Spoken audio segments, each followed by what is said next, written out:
बधाई हो, बधाई हो, बधाई हो। ताली थाली दिवस को आज पूरे 3 साल हो गए हैं।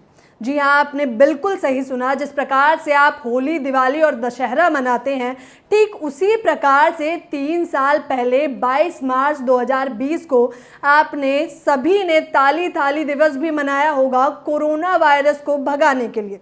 नमस्कार, मैं ज्योति आप सभी का नेशनल दस्तक पर स्वागत करती हूँ।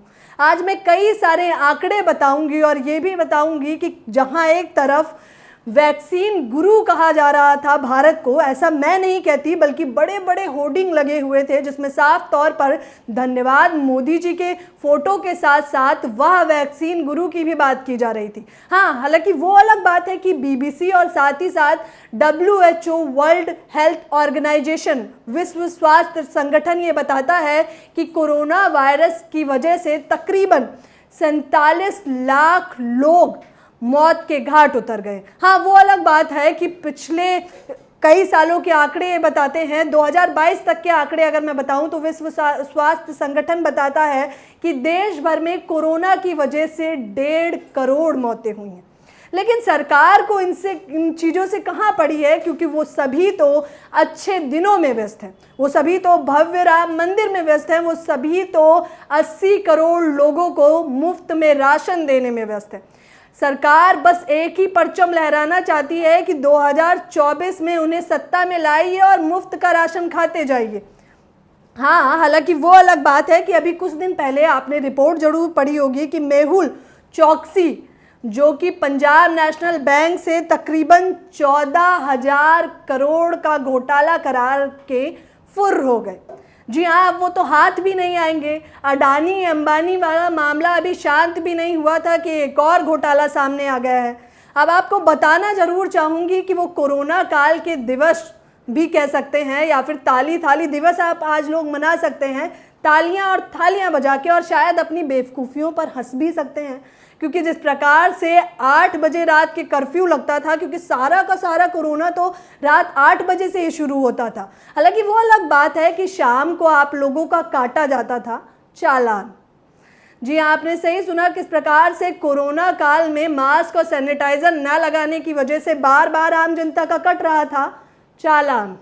आप सोच सकते हैं कि किस प्रकार से सरकार बड़े बड़े भव्य राम मंदिर की बात कर रही है, बड़े बड़े दावों की बात कर रही है।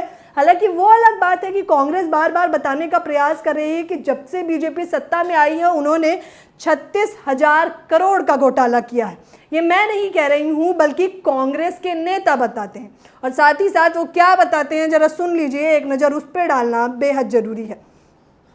आपको स्क्रीन पर साफ तौर पर दिखाई दे रहा होगा कि कांग्रेस के नेता क्या बताने का प्रयास कर रहे हैं। माकन जिसका नाम है, वो कहते हैं कि घोटाले से जुड़ी एक डायरी सामने आई है जिसमें न सिर्फ मुख्यमंत्री रमन सिंह का नाम है बल्कि उनकी पत्नी, साली और खाना बनाने वाले से लेकर दूसरे करीबियों के नाम दर्ज है। उन्होंने कहा कि जब डायरी में मुख्यमंत्री की पत्नी और साली समेत कई लोगों के नाम घोटाले में दर्ज हैं तो फिर उनके खिलाफ कोई कार्यवाही क्यों नहीं की गई। और यही नहीं, माकन जी जो है तंज करते हैं RSS पे भी और बीजेपी के अच्छे दिन भी गिना देते हैं कि किस प्रकार से अच्छे दिनों में महंगाई बढ़ गई है, किस प्रकार से अच्छे दिनों में घोटाले हो रहे हैं, भ्रष्टाचार हो रहा है, बेरोजगारी हो रही है।